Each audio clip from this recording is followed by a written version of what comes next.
뒤늦게 이제서야 걱정이 슬슬 되기 시작하실 겁니다. 그리고 여러분들이 참고하시고 많이들 보시는 뉴스들, 이런 인플루언서들도 항상 그렇듯이 결과가 다 나오고 나서야, 혹은 진행이 되고 나서야 왜 떨어지는지에 대해서 이런저런 찌라지들을 가져오고 거기에 대해서 이런저런 분석들을 갖다 붙이고 있을 겁니다.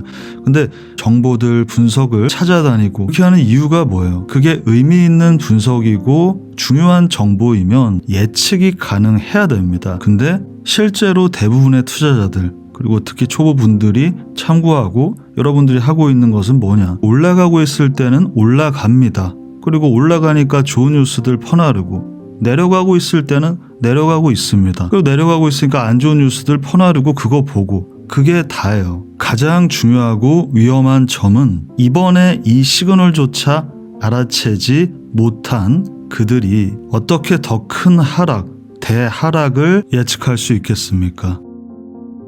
자, 오늘이 12월 20일이고 딱 열흘 전 12월 10일자 VIP 방송에서부터 말씀드리고 준비를 했었죠. 처음으로 지난 시즌 고점 돌파 이후에 유의미한 하락의 타이밍이다. 그러니까 비트코인이 100K라는 숫자를 달성을 하고 내려갔다가 다시 한번 올라가서 마감까지 했고, 이더리움 한 2-3% 빠졌고, 그러니까 이 시점에서는 일반적인 분석이나 뉴스들은 전혀 알아채지 못하죠. 그러니까 뉴스라는 건 다시 말씀드리지만 후행성입니다. 그리고 뉴스보다 더 안 좋은 게 뭐냐면 가장 조심해야 될 게 바로 무지성 기도매매다. 떨어질 때 어떻게 해요? 존버하면 된다. 결국 올라간다. 올라갈 때는 뭐라고 해요? 더 올라간다. 이해를 하셔야 돼. 이렇게 겪으시면 이해가 되죠? 아는 게 없어요. 제가 말씀드렸었죠. 가볍게 생각하시는 분들은 후회하게 된다. 객관적 증거 이런 거 좋아하시는 분들이 믿는 거는 뉴스, 유명한 사람들이 하는 얘기, 그리고 이런 데이터들입니다. 이렇게 영어로 적혀져 있고 데이터화 되어 있으면 객관적이라고 생각을 하시지만 이거랑 차트 보는 거랑 똑같아요. 그리고 지난 불장 겪으신 분들은 아시겠지만 이때도 이거 기다리다가 못 팝니다. 대부분 그랬어요. 성공한 적이 없어. 이때 다 실패했는데 그 얘기 안 하는 겁니다. 다시 한 1년 지나서 다시 약을 파는 거고, 온체인 데이터가 한 20개 있으면은 그 중에 맞은 거는 하나 정도밖에 없었어요. 맞았다기보다는 고점 부근의 시그널을 알려준 건 20개 중에 하나 맞으면 찍은 것보다 못하죠. 그리고 기도 매매를 하는데 꼭 상승장이 되면 차트를 켜고 보여줍니다. 앞뒤가 안 맞잖아. 지난 시즌 겪으신 분들 뭐라고 생각하셨어요? 이 붓다빈 맞고 혹은 그 이후에 이거 얻어맞고 여기까지 오면서 내가 이거 올라가면서 팔았어야 됐다. 지금 그렇게 하고 계셨냐고. 현물 장투 존버면 무조건 된다. 그게 답이다. 아니라고요. 현물로 한 방만을 보고 노리는 게 오히려 제일 도박이에요. 그거 놓치면 다 날리는 거예요. 그래서 2-3년을 기다렸다가 지금 다시 또 노리고 있는 거죠. 코인 투자는 도박이 아니라고요. 기준을 정하고 우리가 운용을 해나가는 거라고. 장투도 단타도 선물도 현물도 운용을 해나가야 된다고요. 여기서 우리는 장투 코인조차도 거의 반년 이상 끌고 왔던 헤데라 같은 애들조차도 50%를 익절했어요. 대부분의 장투 투자자들은 안 팔죠. 계속 올라갈 거라고 생각을 하고 보통 뭐예요? 21년 고점, 17년 고점을 보고 그거 넘으면 거기 터치하면 팔겠다 이런 거죠.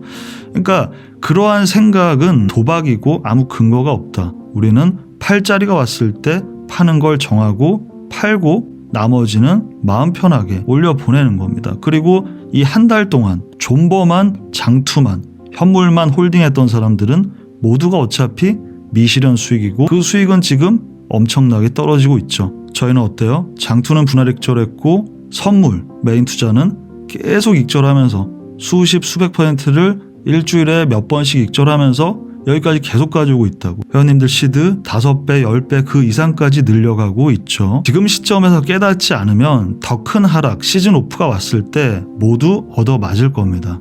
자, 좀 더 디테일한 얘기를 차트를 보면서 해보자면 비트코인이 요때의 하락에서 살짝 눌리고 104K를 갱신했지만 이때도 여전히 알트 시장은 전혀 회복을 하지 못했죠. 토탈3 알트코인 마켓캡을 보면 요 하락에서 우리가 직전에 준비했던 것이고 익절 후에 회복을 비트코인과 다르게 고점을 하지 못했어요. 이더 역시 마찬가지고, 그러니까 추세가 변한 게 없다는 거죠. 돌파 시점에서 정확하게 말씀을 드렸었죠. 이 뭐 107, 108 이런 거는 의미는 없다. 104를 돌파했다는 거는 이 올라오면서 9798에 대한 서포트를 형성했다. 우리가 기다리고 있는 서포트는 이전부터 이 아래인데 하이어 하이를 만든 컨펌이 딴 건 의미는 없고 여기에 서포트를 LTF상으로 형성했다라는 거예요. 그래서 여기서 서포트가 내려오면서 한번 나와줬었죠. 다시 100회 위로 올려보냈지만 그게 어제였죠. 12월 19일자 멤버십 방송에서 잠깐 들어볼게요. 한 번 더 빠질 수가 있어요.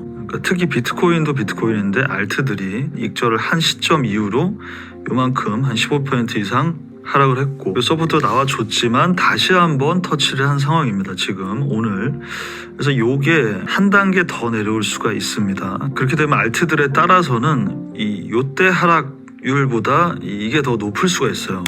네, 이렇게 말씀을 드렸었고 그게 지금 진행 중인 거죠. 지금의 이 하락은 이미 104를 고점으로 시작이 된 거고 모든 하락은 뭐 고점 수입은 언제든지 일어날 수 있는 거죠. 그리고 이때도 알트들의 하락은 계속 진행 중이었고 고점 수입을 하면서 9798 서포트가 형성됐다라는 걸 내려오기 전에 말씀을 드렸고 거기서 서포트가 일어났지만 한 번 더 빠진다라는 거. 그래서 이탈하면서 알트코인들은 이제 아랫 레인지로 내려오고 있습니다. 하단까지 내려올 가능성이 있고 요 정도 무빙에도 알트들은 그러니까 이 무조건 이게 비례하는 게 아니에요. 더 빠지게 되어 있습니다. 그리고 이더리움 지금 얼마예요? 3,200달러에 왔네요. 역시 어제 말씀드렸었던 이더 이게 지금 세 번째 터치이기 때문에 빠질 가능성이 높고 3,300 언더로 일단 내려올 가능성이 높다. 지금이죠. 그대로 진행이 되고 있는 상황인 거예요. 상승 때 돈이 뭐 이거는 무작정 불어나는 것 같고 이렇게 돈이 쉽게 벌리나 하락은 그보다 2배 이상 빠릅니다. 쉽게 오른 만큼 더 빨리 빠져요. 미실현 수익들 다 날아갑니다. 또 기도로 버텼다. 좋은 게 아닙니다. 더 위험해질 뿐이에요. 이번으로 증명이 됐잖아요. 아무런 워닝 사인을 알아채지 못하고 그냥 올라가면 올라간다고 중계하고 내려가면 내려간다고 중계할 뿐이고 그래서 대다수가 털리는 거예요. 그러니까 이때 사람들이 바보가 아닌데 왜 털렸는지를 생각을 해봐야겠죠. 이렇게 떨어지는데 그냥 기도하면서 버텼더니 여기까지 올라갔네. 심지어 그게 한 번 더 일어났다. 세 번째, 네 번째 정도 되면 아무 얘기도 안 들립니다. 그리고 시장은 이렇게 되는 거예요. 9월, 10월 그 누구보다도 큰 수익들을 익절해서 시드를 불린 그러니까 미실현이 아니라 실현 수익으로 불린 저와 회원님들이지만 제가 계속 뭐라고 말씀드렸어요. 알트픽 그거는 두 번째, 세 번째다. 시장의 흐름을 읽을 수 있어야 된다. 그러니까 고점 부근에서 파는 게 가장 어려운데 다들 그게 쉽다는 듯이 약을 팔고 있다. 이 정도의 워닝 사인을 못 알아본다? 고점 사인 절대 못 알아봅니다. 외국에 유명한 사람들이 간다고 했다? 그 사람들이 들어왔는데 떨어지겠냐? 그 여러분이 보시는 유명한 사람들 이때도 다 간다 그랬어. 이 하락에서는 일론 머스크도 손절했습니다. 마이너스 보고 손절했어요. 비트코인. 그러니까 유명인이나 뭐 그 구독자가 많다. 이것이 알려주는 게 아닙니다. 그래서 하여튼 그 부분을 잘 한번 생각해 보시고 비트코인은 아직도 마진이 많이 남았지만 어차피 비트코인 우리 저 아래서 들어갔으니까 이더는 기다리던 그 구간에 이제 거의 첫 단을 주고 있죠. 내일부터 주말이긴 하지만 제가 이제 이 부분은 좀 중요하다 보니까 계속 모니터링 하면서 멤버십으로 업데이트 해 드릴 것이고 달러 인덱스가 가장 중요했던 직전 고점 그리고 이제 작년 말 고점을 돌파를 마감을 해줬기 때문에 일봉이 이게 지금 굉장히 좀 중요합니다. 그리고 이제 주봉 마감이 정말 중요할 것이고 비트코인 관련 발언 때문이 아니라고 말씀드렸어요. 어차피 미장도 똑같이 급락을 했습니다. 여러분 투자는 이 심리 위에 분석을 가져가는 건데 차트라는 게 심리의 투영이에요. 오히려 원래 투자를 처음 하면 뭐 차트 보고 이렇게 하는 걸 비웃고 그러다가 이게 뭔가 있구나라는 걸 알게 되죠. 그래서 차트로 투자하는 것에 대해서 뭐 이렇게 의구심이 생기시는 분들은 그냥 심리라고 생각하셔도 됩니다. 일정 레벨까지는 동요하지 않다가 일정 레벨이 깨지면은 엄청나게 패닉이 나오게 됩니다. 그러면서 가속도가 붙으면서 하락을 하면은 대비가 절대 안 돼요. 차트는 대응이다라고 말하는 것들도 믿으시면 안 되는 게 예측을 못하니까 대응이라고 말하는 거고 일이 벌어지면 대응할 수 있는 시간이 없습니다. 떨어지면서 생각을 하고 대응을 하려고 했던 사람들 아무도 못합니다. 그리고 떨어지고 나면 얘기하죠. 결국은 오른다. 같은 실수를 반복하지 않으시길 바랍니다. 하여튼 뭐 저희는 플랜대로 지금 이 눌림에서 자리를 기다려 보도록 하겠습니다. 멤버십 가입은 아래 고정 댓글을 확인해 주시고요. 다들 금요일 밤 잘 보내세요.